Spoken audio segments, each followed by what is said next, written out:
You are listening to the Casting Shadows podcast. An accidental contestant for the Joe Richter Award for Sporadic Podcasts.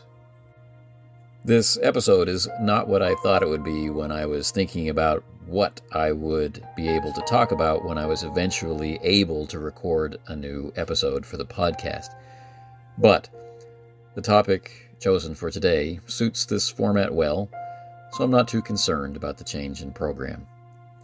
Unlike the talk I hear out there about procrastination and amateur procrastination, such as on Riley's Diegetic Advancement podcast, this podcast has not had its delay caused by anything other than lots of work on a constantly shifting schedule and very little time in a quiet place conducive to recording or concentrating on editing.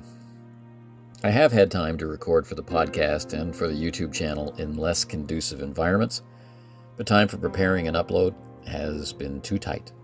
Anyway, I have time today, and the inclination to talk about the play of one of my favorite RPGs of all time, Call of Cthulhu, and the ongoing sandbox campaign, which has been running for quite a while, though intermittently lately, and is into its second year. This episode will be a recap of the first 20 or so sessions. It will not cover rulings or the mechanisms underlying events and outcomes, but if you're curious about how certain events were handled, how the game's being run, and how the system was involved, feel free to leave a message at SpeakPipe. You can leave a message for the show at speakpipe.com/castingshadowspodcast. In August of 2023, a friend and I started what could be described as an open-ended sandbox campaign with an intention for me to facilitate as immersive an environment as possible within the following limitations: playing for short sessions, playing those sessions online, and possibly, if we could, recruiting relative strangers to join us and conducting that play without any props or special effects of any kind. This recording is a recap of the highlights of the first resolved lines of investigation in that campaign so far. We're doing this so that those who are interested can navigate the available playlists and videos with confidence, knowing what's there, what to look for, and where they might like to start watching, or at the very least, to satisfy curiosity about what's been going on. Before we get to the recap, let's start with a little background, and apologies for people who already know this. I'll try to keep it brief. This campaign was started using Call of Cthulhu 6th edition, as that was owned by and was of interest to the people starting the campaign. However, the most recent branch to be started uses the 2nd edition rules, what Chaosium has repackaged and rebranded as Cthulhu Classic. And this use of an alternate edition requires no conversion of the characters or really anything else, as it falls within the range of the 6 fully compatible editions. There are some changes. There are some minor procedural things. There are differences in the distribution of points for character creation, but nothing that affects what play is intended to be and how it's conducted. Cthulhu Classic is available in 4 versions from Chaosium: the basic set in PDF, or an expanded set as PDF, the basic set as it appeared originally in boxed form, and the expanded set in a larger boxed form. And the difference between the basic and expanded sets are that the expanded set comes with a full range of supplemental material and adventures contemporary with that 2nd edition. Really cool stuff. If you're curious about trying pre-7th edition Call of Cthulhu, and you don't want to pay collector's prices or put up with used books, this is definitely the best way to get into it. One caveat I will make is that the text from the originals was scanned via OCR, optical character recognition. And it's a beautiful scan. The books came out wonderfully. However, some small things about the text, things such as fractions, for example, were not recognized. And this error was not caught in the editorial and proofing before production. There's not a lot of errors, but if you're totally new to the system, I think this would be mildly to more than mildly annoying. For someone who's familiar with the system, it's just sad. Anyway, the campaign has grown from one investigation with a single investigator to 5 independent investigations, or branches as I call them, and 9 investigators so far.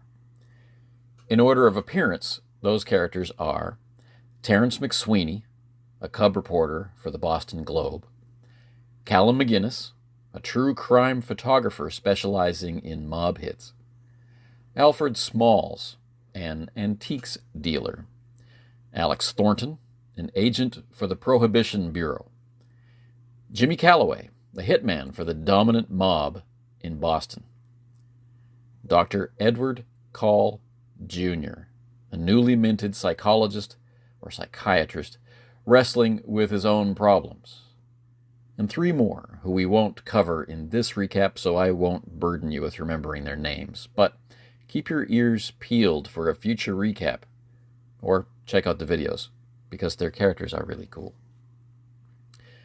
33 sessions are currently available for viewing on the channel at the time of this recording, each of which has a runtime of around 90 minutes, some a little shorter, some a little longer, not including the post-session discussions, which can run for as much as an additional 30 minutes. And those post-session discussions dig into our actual play of that session, so things such as the rules, how they were interpreted, how people are feeling about their investigator or the campaign as a whole, that kind of thing. These 33 sessions currently available are all from the first 4 branches of the campaign, but I'll be in a position to release some from the 5th branch relatively soon. The number of 33 sessions is roughly half of the sessions recorded to date, and as a result, there are some details which I'm going to have to withhold during the recap so as not to spoil anything for the players or people inspired to watch the sessions. I should say also that the sessions are heavily annotated, as is my habit, to talk about what's going on in people's heads as they play in that moment, what rules are being invoked, why certain decisions get made, what uses of the rules are kind of hidden or obscured by this being recorded and us not being together around the same table to really see what's happening, that kind of thing. So I hope that is an added point of interest. Okay, let's get into it. Unlike the YouTube playlists, which usually but not always prioritizes the order in which the sessions were played, this time I'll try to stick to a chronological telling of events from play. We've covered a little more than a month of time in our imagined Massachusetts, moving from the early days of November 1931 to roughly the middle of December of that same year. Other dates have factored into the campaign both before and after these points, but we'll address some of these outliers of time when they come up.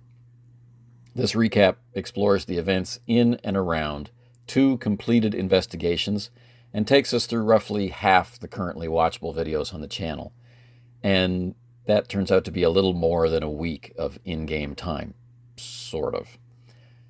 The sessions are named by session number, which indicates their sequence in release order on the channel, and they're coded to the 5 specific branches of the campaign. So this recap takes us up to the end of Investigation 1 for the Reporters branch, otherwise known as Session 13.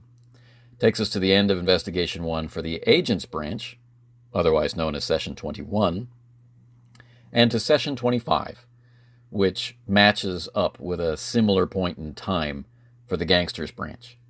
It covers some of the events of the Doctor's branch, but as many of the events in that branch have taken place outside the boundaries of time covered in this recap, it will mainly be hinted at. The fifth branch, the Soldier's branch, has its starting point in December of 1931, so we'll get to it in a later recap. Tuesday, November 3rd, 1931.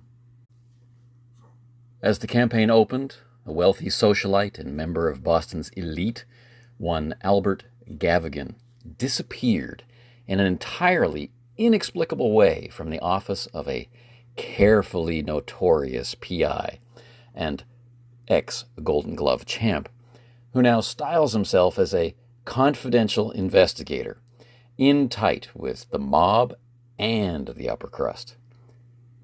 Of course, the truth of his relationships is much less glamorous, of course. One of the reasons for this distortion of that truth is Cub reporter Terence McSweeney, the first PC investigator in the campaign.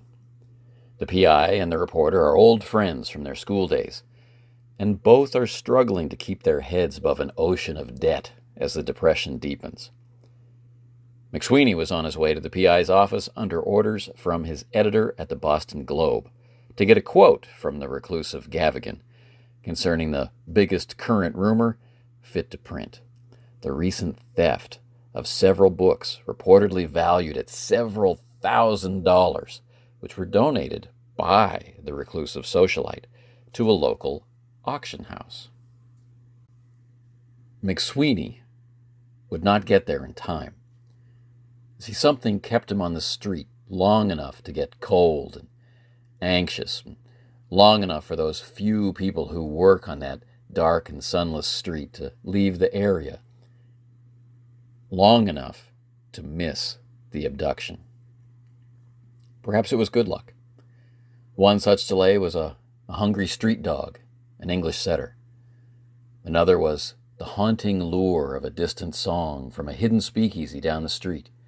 It came and went in an unexpected flash of light, and that flash of light, as yet unexplained to any who saw it, but understood now by one of the investigators, was felt, more than seen, by a young doctor of psychiatry who recently returned to Boston from the UK and is our fifth investigator, Dr. Edward Call, Jr. Not yet active in his field, the troubled young man was living off of a strained trust fund and spending most of it and all of his time investigating the inside of booze bottles. Not even a block for McSweeney. Reeling with alcohol poisoning, Dr. Call Jr. found himself unable to reliably exit the speakeasy he was in and wind up on the street outside its door. He wasn't even able to stay within the confines of the same year. His ears drinking in a compelling melody and a sultry voice telling the cruel tale of strange fruit.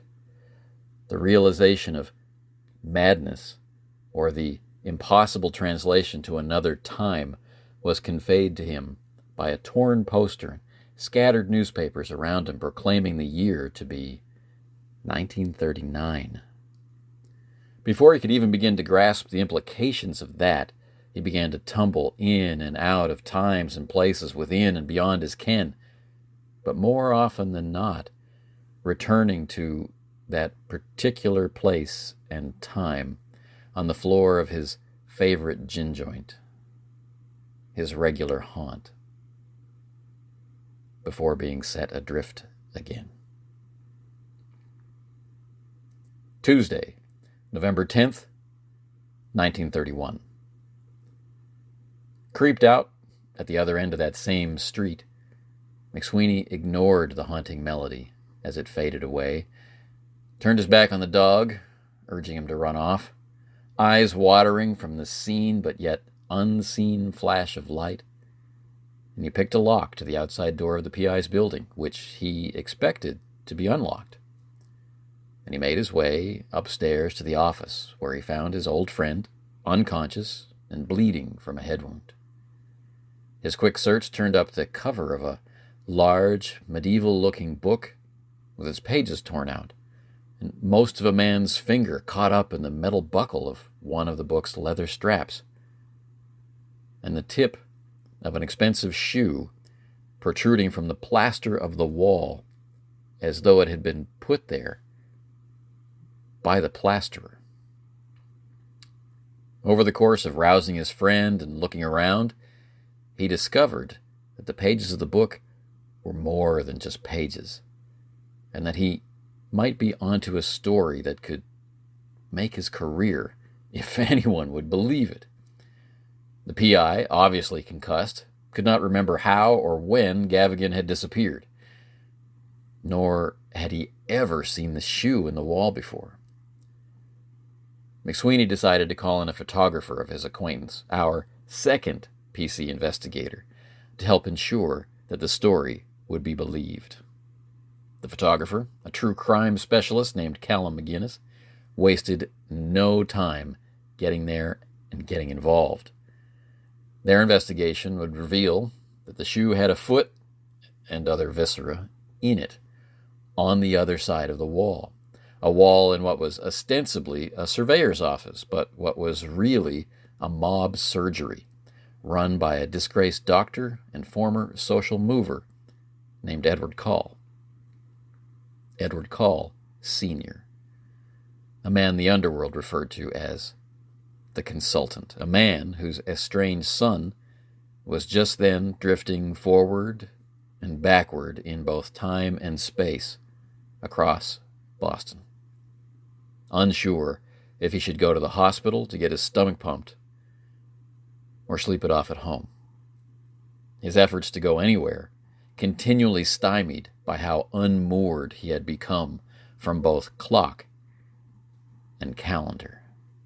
But in the office, having completed their photographs and having finished taking their notes from the scene, the cub reporter, the crime scene photographer, and the woozy confidential investigator decided to make a play for the books. With the cover of one in their possession, they felt that they could identify the others, which were said to be identical. Worrying them, however, was the PI's report that Gavigan was desperate to see them all destroyed, and that it was the O'Shaughnessy mob which had the books. Upset by the carnage in the office and needing to get the PI to the hospital, the three chose to head to the waterfront to take a look at a mob-run warehouse that they knew the big O'Shaughnessy gangsters like Mickey the Fist and his boy Rory used as a base of operations. What they discovered there, however, was that rumors that the whole district was under new management were right. The name Morgan was proudly painted across the front of the warehouse, and 2 new guards they didn't recognize were in place by the door. 2 new guards who rebuffed them and sent them on their way, their ears ringing with their efforts at using an elevated vocabulary. Of course, with the PI passing out in the back seat of the car, and the book cover rapidly regrowing pages in a way that McSweeney and McGinnis seemed to be able to hear inside their heads as some kind of gnawing sound, the 2 mercenary journalists decided to sneak around to the water side of the warehouse to try to force an entry there. Whatever was going on with this story, it was too big for them to just sit on. They were caught, prevented from escaping by burly guards, and then somehow rendered unconscious by the cheerful suggestion of a man with a strangely tattooed face to sleep. Meanwhile, in the launch of our second branch, earlier on the very night that the reporters were skulking on the docks, our fourth investigator, Alex Thornton, found himself deep in conversation with a soon-to-be brutally murdered acquaintance about some shady bookkeeping going on and some eyewitness testimony about the theft of those valuable books put up for auction by the now secretly missing for a whole week Albert Gavigan. Through kindness and an offer of a chance for a better job working for Thornton's family's respected accounting firm. The agent persuaded his acquaintance to spill the beans on the O'Shaughnessy mob, roughing him up to ensure his silence about the robbery, but then also wanting to know everything he knew about Mickey the Fist's involvement.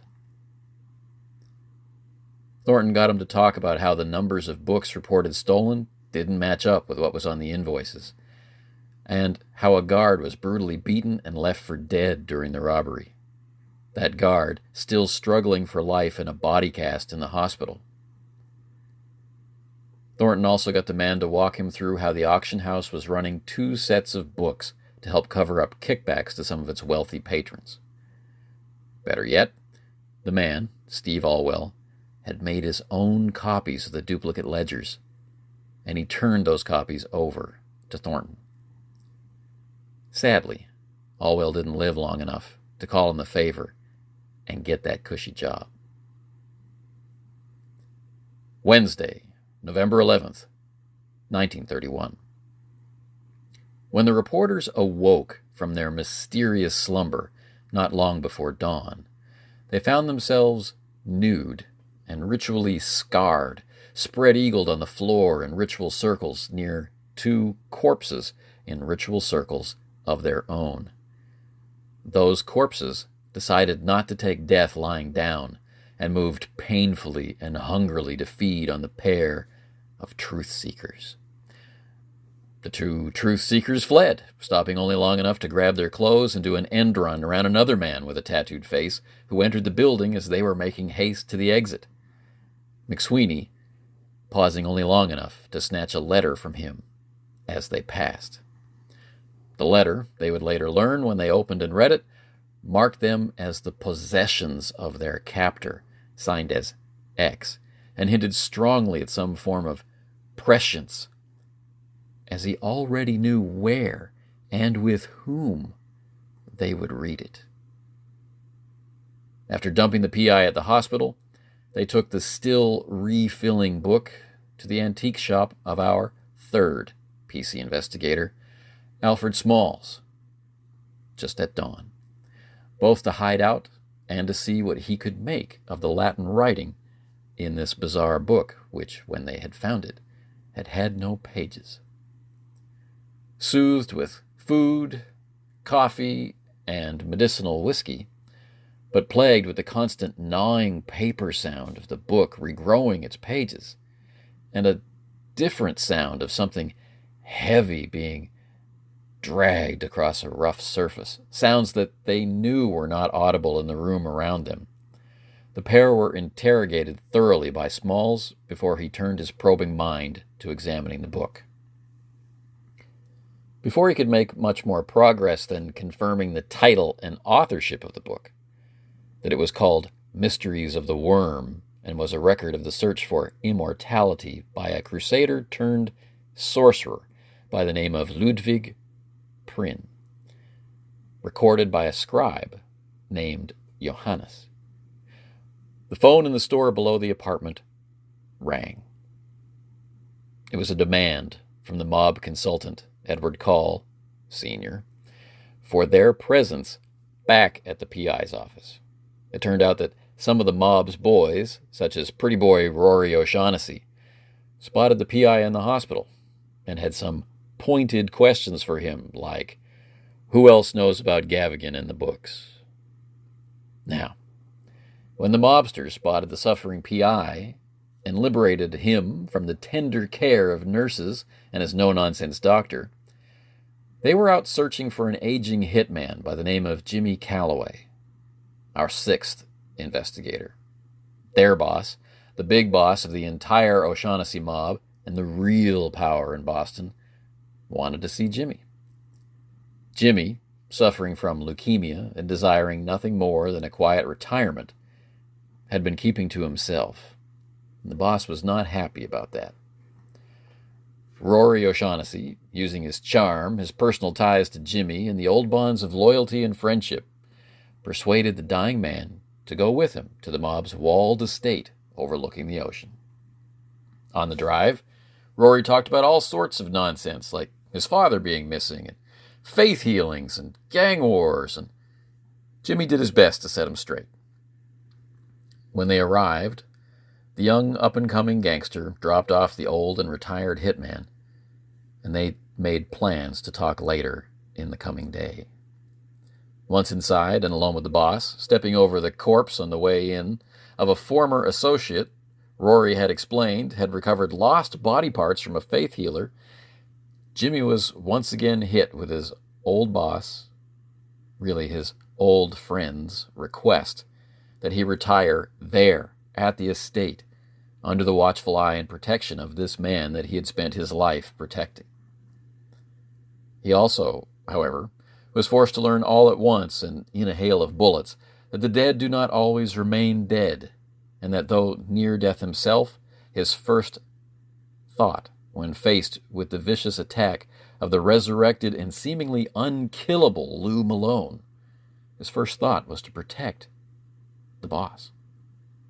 While the young sharks in nice suits with big guns and the bigger bulls in better suits, mute and muscle-bound, who guard the boss day and night, dealt with the revivified and vengeful corpse of Lou Malone, Jimmy's world got turned upside down, and the boss pulled him from retirement to take one last job.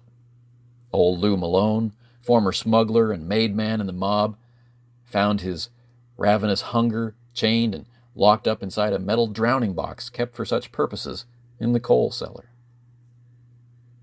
But near Fenway Park, on Newbury Street, with the sun rising behind thick and wrathful winter clouds, with the little time that remained before a car of gangsters came to pick them up, Smalls lumbered heavily across the street to a bakery he loved, with a sweet woman at the counter whom he cherished, and he asked her to hide the book for him. And she, in kindness, agreed. The gangsters, of course, were well known to McGinnis, the crime reporter, but that didn't seem to make the ride back downtown from the quiet safety of the Fenway end of Newbury Street any more pleasant. Though it did seem to ease the intensity of the interview they had with the former doctor, Edward Call. Like everyone else, Call wanted the books, but like Gavigan, he feared the books and the evil they could and would do, and he did many things to try to recruit them to this pursuit of finding the books and bringing them to him for destruction before letting them go. Call spoke as though he thoroughly believed that magic is real and that anyone who disbelieved was fooling themselves. And he still proudly wore the signet ring of the occult society whose downfall in the 1920s caused his current disgrace, the Hermetic Order of the Silver Twilight. Smalls vowed to himself to research that organization if given the chance. Outside, the hot-tempered Rory O'Shaughnessy, ever more conscious that he had been the number 2 man in the public eye as a leader in the mob behind his father, Mickey the Fist, upset and ill-tempered throughout this whole mess, probably because his father was missing and he might have to step up to take his place, Rory took McGinnis aside and pressed something into his hand before heading off to meet our 6th investigator, Jimmy Calloway, the hitman. It was a small medallion like a St.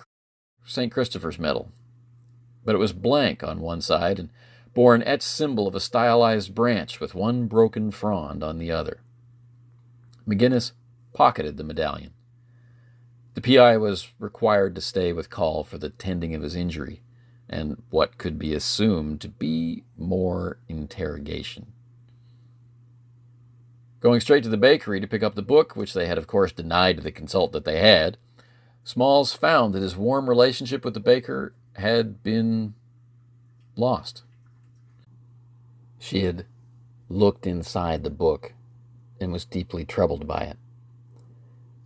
She told him he was not to return to her shop again, and hurt by this, Smalls took the now complete book and returned to his bachelor rooms over his small shop without his scruffy and exhausted companions. Something about the book spoke to him. He wanted to spend time with it, Callum McGinnis, the crime reporter, took his leave of McSweeney and Smalls, ostensibly to do some digging on his own, but in truth he was making secret preparations in his chilly one-room loft studio to flee the city. To date, he has neither been seen nor heard from again. McSweeney went to the Boston Globe to check out Call, the Gavigans, and the Hermetic Order of the Silver Twilight, with the aid of a diminutive friend with a very large personality who oversees the vast records of the paper, the supervisor of its morgue. The antique dealer, Alfred Smalls, on the other hand, experimented briefly with the book and fire before its peculiar and vindictive nature drove him out into the cold to visit the Boston Public Library to research the author of the obviously unnatural book. His experiments had determined it would not burn and could defend itself from harm, in addition to its other strange properties of drinking blood and regrowing torn pages. The author of such a book was too compelling a mystery to ignore. He figured if he had time, he would also research the Hermetic Order of the Silver Twilight. He learned enough about both to be both worried and intrigued. McSweeney was likewise left with more questions from his answers. By merest luck, plus geographical proximity, and the coincidental selection of the same cuisine, Smalls, McSweeney, plus his fragile contact from the paper, and a mobster set by Dr. Call Sr. to follow and guard Smalls, spotted the vicious gangster Mickey the Fist, whom the mob and the authorities had been looking for over a week, standing outside a family restaurant, coincidentally, owned by Agent Thornton's aunt and uncle. Thornton's family restaurant. The self-important gangster, looking decades younger than the withered corpse McSweeney and Callum had seen in the warehouse ritual circles, erupted into violence right away. Undaunted, though battered, the investigators rejoiced at driving the seemingly rejuvenated gangster off. But viewers of that recorded session noticed that something they said to the brutal thug might have caused him to quit the field to pursue another prize. So, while McGinnis was packing and swearing up a storm, McSweeney was cracking jokes in the morgue of the Globe, and Smalls was learning that magic was real, Agent Thornton dumped the auction house ledgers on some accounting contacts working for his wealthy and estranged father, and then headed into the Prohibition Bureau.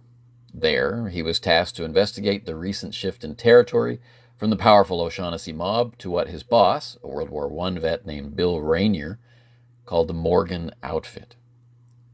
Thornton acted quickly, dressing down to look like an out-of-work laborer, drifted about the docks for most of the day to gather intelligence.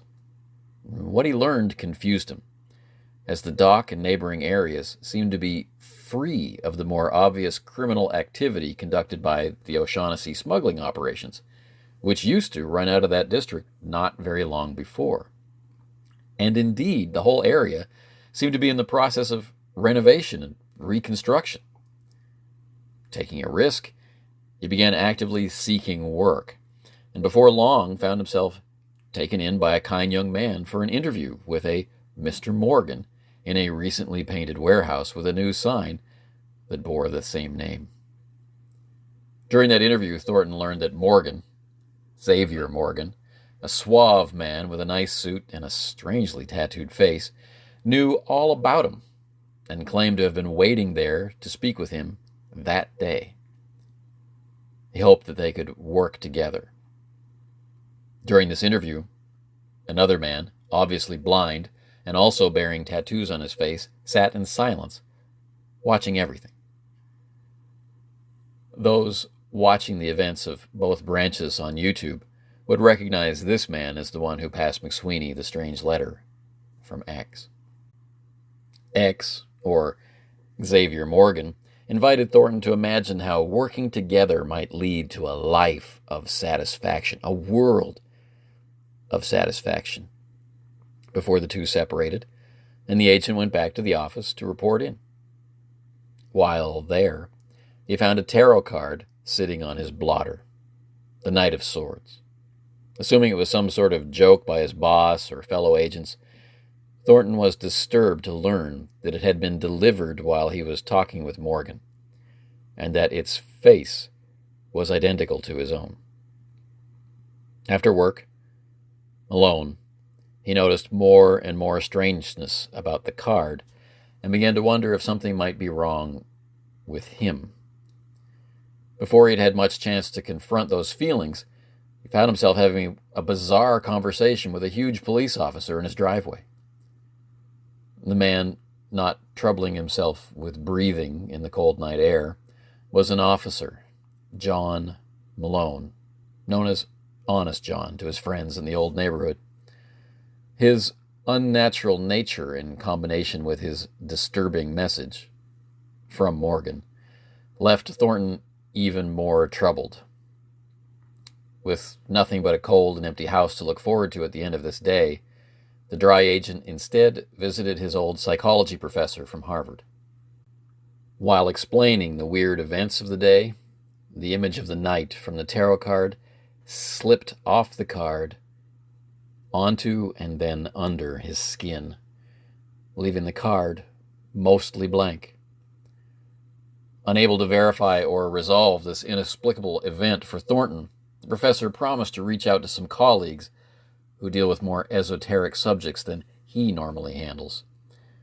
These colleagues, it would turn out later, were the famous Arkham men, or some of them, who handled some sort of terrible disturbance in the town of Dunwich some years earlier. The professor was very worried about his former student and the obvious stress he was under.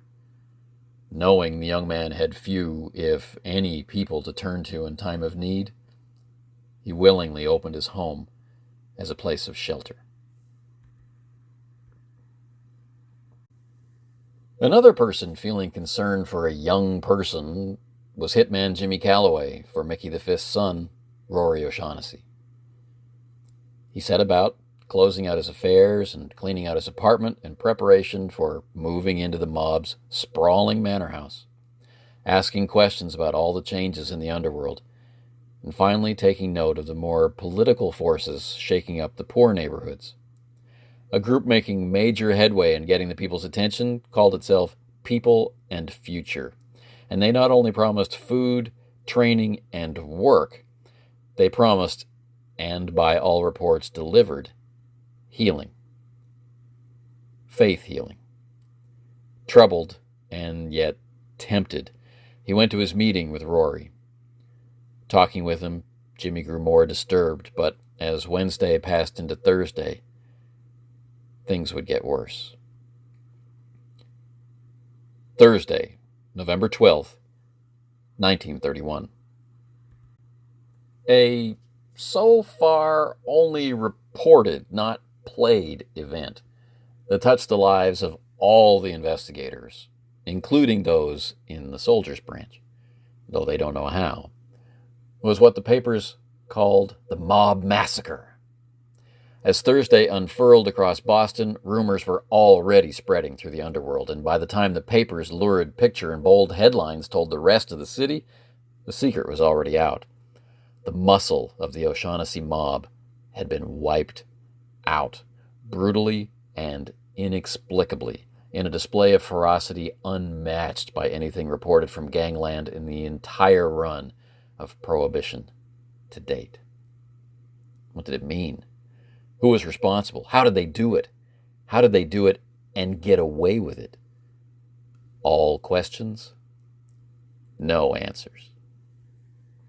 The reporters' branch was tied closely to the massacre by having been in the office where it took place just hours before it happened. They were the first to discover it not long after it happened, and they're connected to it through McSweeney's ties to the PI, who they found still alive in the carnage and who they plucked from that carnage before tipping off the Globe and fleeing the scene. The PI's terrified whispers that whatever had done the massacring could not be seen urged speed in their journey home though not before McSweeney paused to steal a silver signet ring from the remains of one Dr. Edward Call, Sr. The gangsters branch was tied to it, of course, as it was a direct attack on the mob, wiping out all of their muscle in one sickening display of power and bloodshed. Jimmy heard about it around the same time on Wednesday night that McSweeney was calling it into the Globe and beating a hasty retreat from the scene. Jimmy and the boss of the O'Shaughnessy mob could see the writing on the wall. Their ability to reclaim the docks, their ability to wipe out the Morgan outfit, their ability to survive against all the other gangs in Boston was now in doubt, unless they could act boldly and decisively. At this low point, his health failing, his skills in decline, so many problems were happening all at once. The public face and media darling of the O'Shaughnessy mob, Mickey the Fist, he was missing, with wild rumors circulating about him. And his handsome son, Rory, his heir apparent, he was panicking and making mistakes. Among the most recent was giving some crime reporter one of 2 medallions from Dr. Call that were important to the boss and somehow necessary for dealing with the still revivifying corpse of old Lou Malone, who, because only 1 medallion had been delivered, had made good his escape. When would he strike again? And now this. The bulk of their muscle suddenly wiped out in one night, in some fashion that defied explanation. That wasn't the end of the hits for Jimmy, though. That night he also came face to face with an ambitious hitman looking to eclipse his legend. Would he be denied the peaceful retirement he wanted? Did he deserve it anyway? Through it all, the temptation of the people in future meetings nagged at him. Could they heal him? Would that be enough? In a similar fashion, the agent was tied to the massacre as well, because the men in shreds in the mob consultant's office next door to the PI's office of confidential investigations were his very stock in trade. Some of the investigating would fall to him and his colleagues in the Prohibition Bureau. When he turned up at the crime scene on Thursday morning, the police department, including the officer he had met at his doorstep the night before who considered breathing to be optional, were out in force. Thornton was introduced to Detective Lieutenant Gabriel Washburn, and the two began an uneasy alliance as the agent offered the hairy detective the resources of the Prohibition Bureau to help lift some of the burden from him. Little did either man know that Thornton would be calling in that favor just a few hours later. The doctor's branch was affected by the mob massacre, so far at least in the most emotional way, but also in the most tangential way. Emotional in that Dr. Call Sr., now deceased and in too many pieces, was, of course, the disgraced father of our young and alcoholic Dr. Call Jr. And tangential in that the mob, now dismantled by violence, was in the business of supplying the speakeasies and distributors which keep him in drink. However, it also meant that sooner or later the police would come knocking on his door in November of 1931, where he could not reliably seem to stay. The soldiers' branch? Well, I cannot speak in too much detail about that yet, but the conditions around the South Boston Army Base, the docks, and Chinatown, conditions which directly lead to the current assignment of the soldiers, the ongoing disappearances, the increase in sightings of ghosts, and the higher rate of membership in the political group People in Future, all arise directly from the events of the massacre in deadly measure. So, what happened next? Things accelerate a little bit, or a lot, depending on which branch of the investigation we consider. And for the doctor, they get really weird. So let's talk about him in the next recap. McSweeney and Smalls in possession of some understanding of the strange book they hold, decided to follow up on some leads, but could not agree on what to follow up on first. When they reached Newberry Street, after ensuring the PI was sent to the hospital for treatment under the protection of their guardian gangster, they discovered that a second massacre had taken place. It would wind up buried deeper in the papers over the weeks that stories in the mob massacre fought for the front pages, and turned from jubilation at the violent comeuppance the mob had received to jeering criticism of the police force failing to bring the perpetrators to justice. But in that moment and continuing afterward, however, it was a personal pain that Smalls carried with him for the baker from whom he had asked to keep the book safe, and who had shunned him for it, had, he soon understood at the compulsion of the vile things trapped within the book, murdered her family. That sin was his to bear, and his to try to balance out.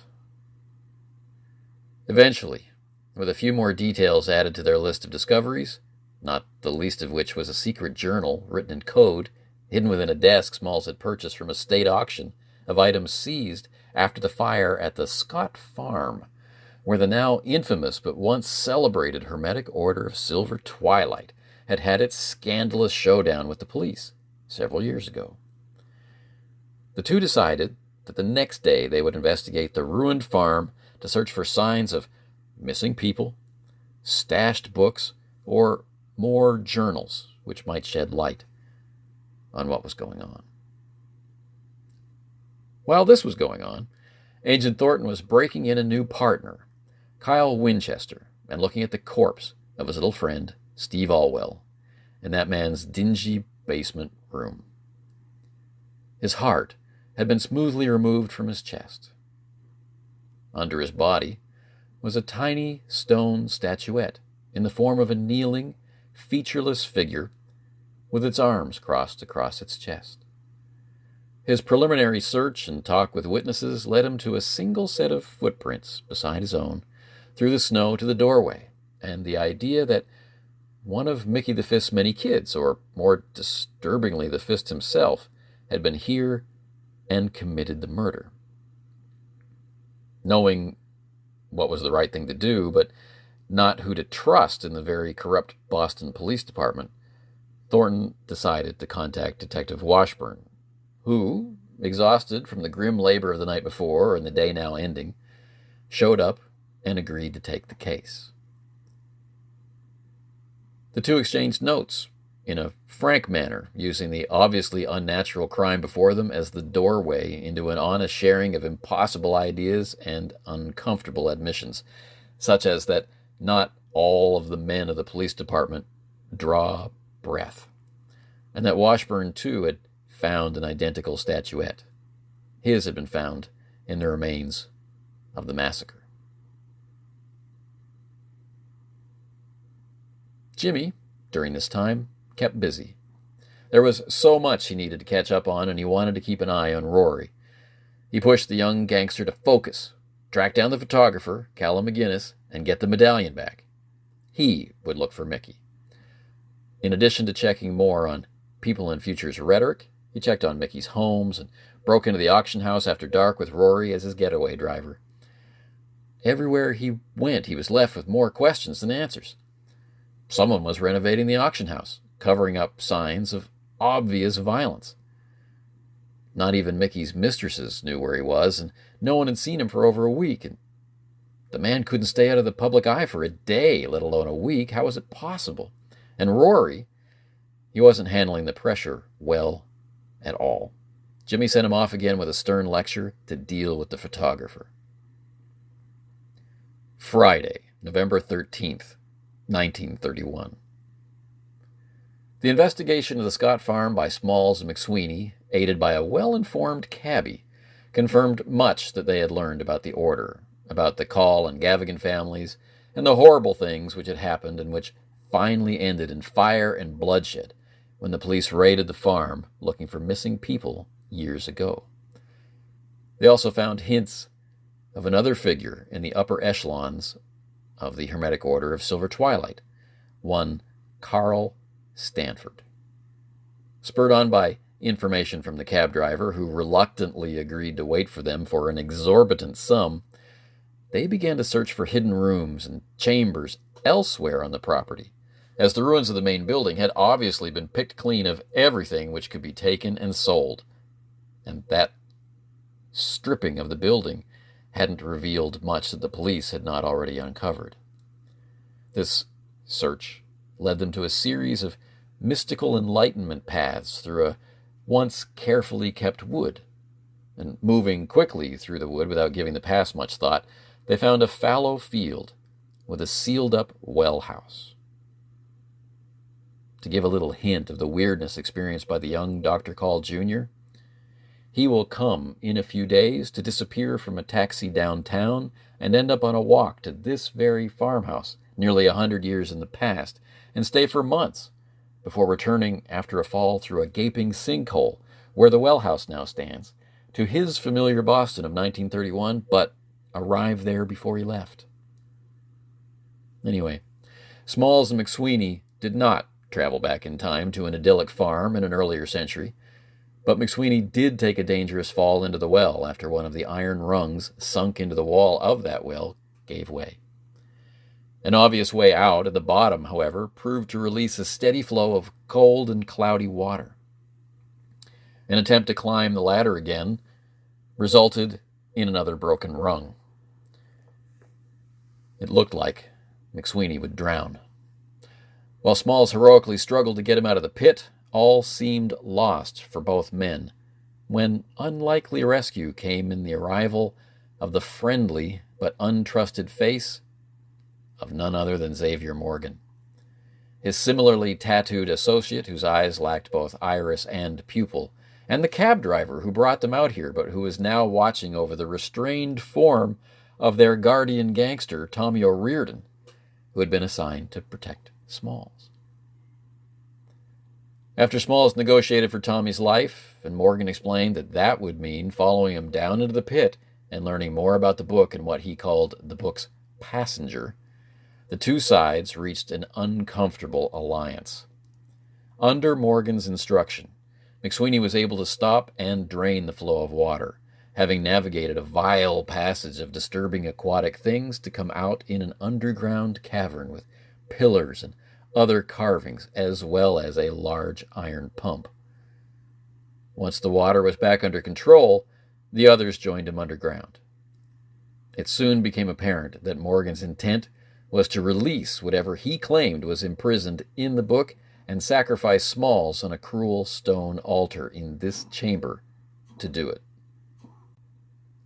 Earlier in the day, Agent Thornton had taken another new agent, Tyler Prince, to the hospital to interview the PI about the massacre and the robbery at the auction house. His mind was mostly on the murder of Steve Alwell. The interview went well at first, but the PI needed to be sedated, as his screaming at the sight of the stone statuette from Alwell's murder site would not have stopped without it. With that line of inquiry seemingly stopped for now, Thornton went back to the office to learn that his aunt, the proprietor of a certain family restaurant which saw an antiques dealer and a scrawny reporter drive off lauded mob figure Mickey the Fist in broad daylight 2 days before, wanted to talk with him. Thornton took his boss, Bill Rainier, with him, as the place is one of the man's favorites in the whole city. When he arrived, he found his aunt and uncle being held hostage by Mickey the Fist in the back office. He tried to defuse the tense situation, but at that moment, the night tattoo living under his skin erupted into action across his chest, filling his ears with the pounding of hoofbeats on stone, and that caused the Fist to attack in fury, revealing his utterly inhuman nature. As the two struggled in the cramped office, nothing made sense. The Fist was incredibly strong, but impossibly light. He kept trying to feed on the agent's blood, and when he finally was shot in the chest, he turned, ran, and faded through the wall as if it were fog. In the chaos that followed, Thornton gave an honest statement to Rainier about what had transpired. Injured and stressed out, He was ordered to report to the hospital for treatment, and while there, he was ordered to the state mental hospital for observation. He never made it to the mental hospital. Under the Scott farm, things were also becoming more and more surreal. That heavy, dragging sound, which had been threatening McSweeney's sanity, kept getting louder and closer, and with it came the fearful weeping that he and Smalls had both heard in a shared dream that they'd had the night before of Gavigan's fate, falling forever between worlds in the clutches of something which they could not see but could sense nonetheless. Morgan continued to insist that Smalls lie upon the altar and sacrifice himself so that the being residing in the book might be freed. The threat of harm befalling the young gangster was just the lever needed to keep the immense Smalls in check. McSweeney, always brash, always bold, found himself paralyzed with indecision. He tried to break it first by trying to flood the chamber, only to be talked out of it, and then by clawing his small gun from his coat pocket. He was dissuaded from using it by the disdain with which his captor, Morgan, regarded the tiny pistol. Across town, unable to find Rory, saddled with the ambitious hitman, and more convinced that he was going to have to burn the whole docks area to the waterline, Jimmy Calloway entered into one of the parts of Old Boston the O'Shaughnessy mob allows smaller and less important gangs to control. Following a lead on the crime photographer's address, he went to finish Rory's job. What he found was Rory's abandoned car, and a petty thief and gun runner talking big about how he had gotten the car as a prize after scaring the pants off the O'Shaughnessy gangster. Without hesitation, the two hitmen killed him in the street and stuffed him in the trunk of Rory's car, moving it off onto a side street out of the way. They then moved on the photographer's studio. Inside, they found an empty, uncut, perfect human skin hung by the mouth from a slowly oscillating ceiling fan, while its skinless former occupant sat in a tipped-over armchair, screaming wordlessly in pain and terror. The younger hitman fled the scene. The older one whispered reassurance to the skinned man and slipped out of the studio. Finding a phone on the ground floor of the building on the way out, he called for an ambulance before leaving the vicinity. Deep underground, near the altar beneath the Scott farm, the missing, maimed, and tormented Albert Gavigan suddenly extruded in streamers from nowhere visible to collapse bleeding before them, dragged with a heavy, scraping sound across the stone of the cavern and up onto the smoother stone tiles around the altar by something large and unseen. Smalls was out of options. The gangster was waiting for his chance to act with all the fire of youth and righteousness. McSweeney, caught in a paralyzing certainty of helplessness and failure, kept standing and staring at Morgan. Each recognized that Gavigan, quivering and in shock, still clutched the pages of the book whose cover McSweeney had found in the PI's office. Insisting that the young gangster lift and care for the maimed socialite, Smalls took the book into his arms and stepped to the altar to be sacrificed. As he did so, he begged the book to do something to save them all. It opened, revealing to him an image of the ceremony he was about to become part of, and neatly written but incomprehensible verses explaining it in complex jargon and formulae that he could read but not interpret. Valiantly, he tried to follow the mystic poetry inscribed on the pages and speak it aloud boldly, but the words choked and died in his throat. Morgan soothed him and guided him into position on the altar, with the book on his chest. Last arguments from McSweeney and Smalls were dismissed or fell on deaf ears. Handed a knife of very peculiar design, material, and manufacture by his companion, Morgan began the horrifying prospect of speaking the verses to free the being bound in the book. The knife flashed downward. McSweeney fired, his shot shattering the cruel, echo-eating silence of the cavern. O'Riordan charged the altar, flinging himself forward to shield Smalls from the stroke of the knife. But Smalls, surging mightily, blocked the knife with the book, both of which vanished instantly. Stunned, no one acted. Until, gathering his composure, Morgan left with his entourage. As darkness fell around them, they counted their blessings. This ended what we count as an investigation in this sandbox context of ongoing, open-ended play for the reporter's branch. For the doctor, however, this was just the beginning. On Morgan's way out of the cavern, he spoke to the lost and bewildered Dr. Edward Call, Jr., who was briefly wandering in the darkness below ground, having arrived there not long after recognizing he was poisoned on the night when Gavigan first disappeared. He asked the tattoo-faced man the date and was told Wednesday, as he slipped out of that time and place. The man in the cavern, little did he know, had told him the day he was headed for, not the one he was leaving. Likewise, things were not over for the agent or the gangster. We'll learn more about Jimmy Calloway in the next recap. We'll finish this lengthy recounting of events with the agent, who, not long after being told he was to be remanded to Danvers State Mental Hospital for the insane, found himself being set free by the orderlies sent to ferry him to Danvers. They told him calmly, and with an unusually elevated vocabulary, that a double was being sent in his place, and that he was to go home and wait in hiding, as Mickey the Fist would be coming for revenge.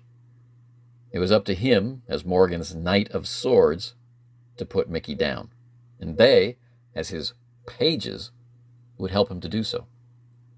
As preposterous as that sounded, they spoke earnestly and with commitment. Thornton decided to trust them. He was right to do so. With the help of his new partner and the two earners' pages, he prepared for the arrival of the Fist. A human heart on a dinner plate in his refrigerator told him that there was no doubt the man was coming to get him. A note on the plate told him so, and that the Fist wanted the statuette that Thornton still held. The attack, when it came, was swift and brutal, ranging all over the ground floor of the house. Thornton had been instructed to imprison Mickey in a strange device brought to him by the two orderlies, now dressed as plumbers. A device which hurt the mind to even look at.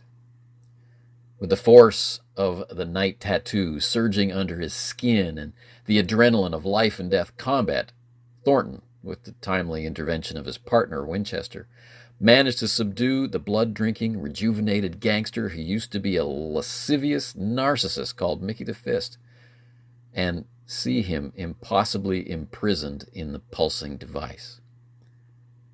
The two pages dressed as plumbers then carted it away. Before much could be made of the events of that day, visitors arrived at the house. It was Thornton's psychology professor, with three other professors in tow, one of whom was Dr. Henry Armitage, head of the Miskatonic University Library, and two of his close associates, young men just starting their careers on the faculty. While Thornton didn't recognize any of the three guests, Winchester, a graduate of Miskatonic University, certainly recognized and respected Armitage. They spoke intently about the events happening in Boston, the sort of cult activity they thought was behind it, and, when shown the statuette, the urgent necessity to destroy it, as it bore an innocent soul inside it in torment. Reluctantly, for he believed it to be his only weapon against whatever monster was responsible for the mob massacre, which the coroner's report had likened to meat run through a mechanical separator, Thornton destroyed the statuette. He was not done, however. After everyone recovered from the immense shock that destruction unleashed upon them, the guests departed for the professor's house. Dr. Armitage, weak of heart, looked wan and exhausted, and his associates were very concerned about him. No sooner had they departed than another guest arrived. Officer John Malone, the police officer who claimed to have been granted immortality and had no heartbeat to prove it. He warned the drained, battered, and busted-up Thornton that a victim of Mickey's had escaped the morgue and would be out seeking her heart. Upon learning a heart was in the fridge, he helped Thornton and Winchester prepare to deal with her. The battle was even more brutal than the one with the fist, even though Thornton had more help. What was being asked in this fight seemed cruel, and physically was too much. He almost didn't make it. When it was over, he was broken, burned, and heartsick. Worse, he was left with the sudden certainty that his life was the central axis around which the destiny of the world spun. With that certainty came a sort of clarity and understanding of the path before him, and with that came the end of that investigation, and the end of this recap.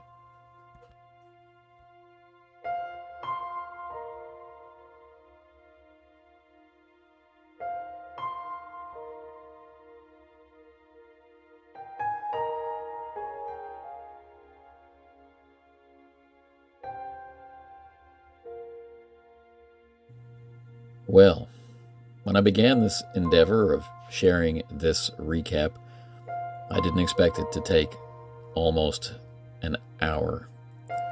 So for those of you who soldiered through StoryTime on the Casting Shadows podcast, I thank you for your attention, and I hope that parts of that story were interesting in some way and not at all a poor use of your time.